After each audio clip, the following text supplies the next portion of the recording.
अस्सलाम वालेकुम, कैसे हैं आप सब। आज हम बनाएंगे बनाना लेमन शेक जो कि बहुत टेस्टी होता है। इसमें हम मिल्क यूज़ नहीं करते, ये बहुत ही इजीली बन जाता है और अपने तर्ज की एक डिफरेंट सी ये एक रिफ्रेशिंग ड्रिंक है। इसको ज़रूर ट्राई कीजिए, वीडियो को एंड तक ज़रूर देखिए और हमें लाइक एंड सब्सक्राइब करना मत भूलिए।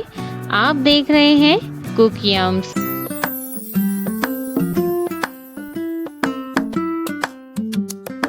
बनाना लेमन शेक बनाने के लिए हमने यहाँ लिए बनानास आपने कोशिश करना है कि थोड़े राइप लें, यानी कि पके हुए लें।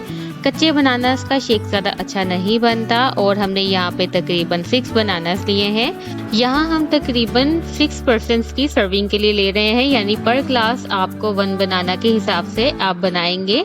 ये एक बहुत मज़ेदार और डिफरेंट सी ड्रिंक होती है, इसको ज़रूर ट्राई कीजिएगा। और ये देख लीजिए हमने बनाना लिए जिसको हम पील ऑफ कर देंगे और इनको बारीक कट कर देंगे। साथ ही हम ले रहे लेमन जूस तकरीबन 2 से 3 टेबल स्पून, शुगर और कोई भी वाइट ड्रिंक ले लीजिए। हमने 7 अप ली है, आप चाहें स्प्राइट भी ले लें। और नमक लेंगे हम हस्बे जायका। चलिए बनाते हैं। सबसे पहले हमने एक ग्राइंडर ले लिया, ब्लेंडर ले लिया। उसके अंदर हमने जैसे बताया था कि बनानास को पील ऑफ किया और अब हम इस पर शुगर ऐड कर रहे हैं। Sugar as per your taste add कर सकते हैं। हम यहाँ पर ग्लास के हिसाब से 1 टेबल स्पून ऐड कर रहे हैं, यानी हमने इसमें 6 टेबल स्पून शुगर ऐड की है। साथ ही हमने लेमन जूस इसमें ऐड करना है। लेमन जूस तकरीबन 2 टेबल स्पून है, यानी आपने तकरीबन 2 to 3 लेमन जो है उनको अच्छी तरह से स्क्वीज़ कर लेना है। कोशिश कीजिए कि उनके बीज इसमें नहीं जाएं, जस्ट हम जूस ही डालेंगे क्योंकि अगर एक भी सीड चला जाए तो टेस्ट अच्छा नहीं रहता। और साथ ही हम नमक ऐड कर रहे हैं। इसमें नमक बहुत कम ऐड करना है, तकरीबन 6 पिंचेस आप इसमें सॉल्ट ऐड कर लें। अगर आप ब्लैक सॉल्ट लाइक करते हैं तो वो भी आप इसमें ऐड कर सकते हैं।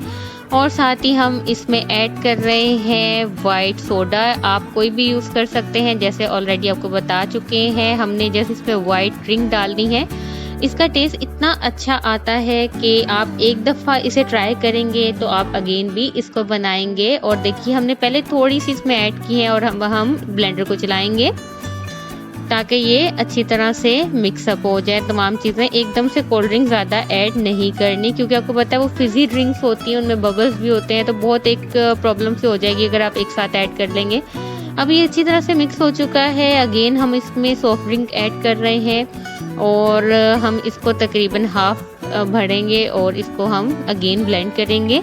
अच्छा, अब यहाँ पे आपको एक बात बताते चलें कि अगर आप लाइक करते हैं तो आप इसमें बर्फ़ यानी आइस क्यूब्स जो हैं वो भी ऐड कर सकते हैं। हम भी आइस क्यूब्स इसमें ऐड कर रहे हैं क्योंकि गर्मियाँ हैं तो ये जितना चिल हो ये उतना ही अच्छा लगता है। हमने तकरीबन 1 ग्लास जो है आइस क्यूब्स के ऐड किए हैं, ये एज़ पर योर टेस्ट होता है। और फिर हम अगेन इसको ब्लेंड कर रहे हैं क्योंकि आइस क्यूब ऐड करने से ये थोड़ा सा थिक भी लगता है और बेसिकली अगर आप देखें तो शेक जो होते हैं वो ज़्यादातर थिक ही अच्छे लगते हैं। और देखिए अब हम इसको ब्लेंड कर रहे हैं ताकि ये सब यकजा हो जाए। और ये जो है अब हमने इसमें बाकी भी सॉफ्ट ड्रिंक ऐड कर ली है। तकरीबन 6 ग्लास बने हैं जो कि बहुत देखें इजीली बन गए हैं। अब बस इसको थोड़ा सा हम ब्लेंड करेंगे, ज़्यादा नहीं, और ये बिल्कुल रेडी हो चुका है। अब हम इसको पोर आउट कर लेंगे ग्लास में। और अगर आप चाहें तो एडिशनल इसमें थोड़ा सा लेमन स्क्वीज़ कर सकते हैं, but it's up to your taste. और अब आपको पोर आउट करके दिखाते हैं कि ये कितना थिक बना है। इसका इतना प्यारा सा कलर आता है, अगर आप बनाना लवर नहीं भी हैं तो ये पीने के बाद आप ज़रूर बन जाएंगे। और ये देखिए कितनी अच्छी इसकी लुक आ रही है, तो इसको ज़रूर ट्राई कीजिए। ये बहुत इजीली बन जाता है, हार्डली 4 to 5 मिनट्स लगते हैं क्योंकि बनाना को पील करने में भी ज़्यादा टाइम नहीं लगता। तो कैसी लगी आपको आज की रेसिपी ज़रूर बताइए और इसे अपने फ्रेंड्स एंड फैमिली के साथ शेयर करना मत भूलिए। अपना बहुत ख्याल रखिए और देखते रहिए कुक यम्स। अल्लाह हाफिज़।